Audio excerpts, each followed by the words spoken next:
Il travaille fort, très fort même. En plein entraînement pour son affrontement contre le Lavallois Didier Benz, le champion canadien des lourds, Éric Martel, aime bien sa préparation jusqu'à présent. Pour être bien honnête, ça va numéro 1. Je pense que c'est ma meilleure préparation depuis toujours. J'ai mis des bouchées doubles, j'ai tout fait ce qu'il fallait faire. Je me suis entouré d'une bonne équipe. J'ai déboursé aussi pour être sûr d'avoir tout ce qu'il me fallait pour l'énergie, arriver au bon moment, à la bonne place. Puis, ça va super bien. Jusqu'à date, tout est sous contrôle. Éric travaille extrêmement fort avec son préparateur physique, Fabrice Sacoué, puis Jonathan aussi, Dale Huard, qui est avec nous autres ici au gym. Jusqu'à date, là, il applique exactement ce qu'on lui demande.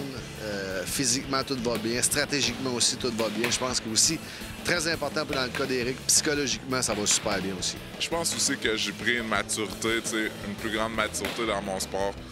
Au début, des fois, je veux pas aussi, avec la job et tout ça, pas que je négligeais mes entraînements, mais je pouvais arriver ici, moi, je me dis, je me suis bien entraîné, mais j'étais fatigué, mon corps était fatigué, d'avoir travaillé de 7h à 15h, puis après ça, de venir au gym. Fait que, tandis que là, c'est vraiment juste pour la boxe. Sur le plan stratégique, la préparation ne date pas d'hier. Ah, ça fait déjà longtemps qu'on l'applique. C'est ça qui est le fun en boxe professionnelle. Tu as la chance de savoir avec qui tu vas te battre. Tu n'es pas victime d'un tirage au sort.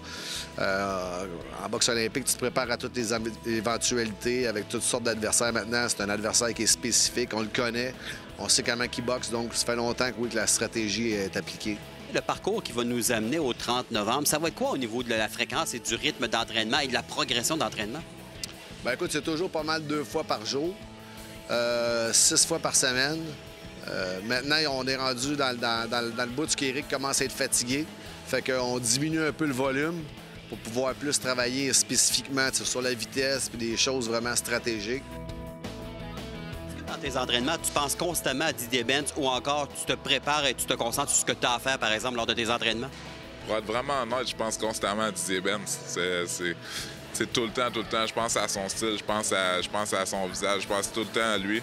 Mais c'est sûr que je me concentre sur qu'est-ce que j'ai à faire, mais aussi, je l'ai constamment là. Ça fait 1 mois et demi depuis que j'ai signé le contrat, moi, un peu avant qu'on savait que j'allais me battre.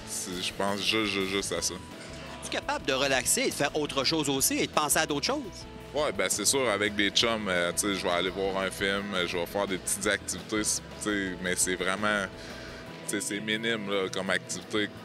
Finalement, quel genre d'opposant est Didier Benz? Ah, écoute, c'est un boxeur qui peut être agressif, c'est un bon technicien, c'est un gars qui travaille bien au corps, à la tête. Il est bon dans tous les départements, fait qu'il va falloir juste être meilleur dans chaque département. Alors rendez-vous au Colisée le 30 novembre.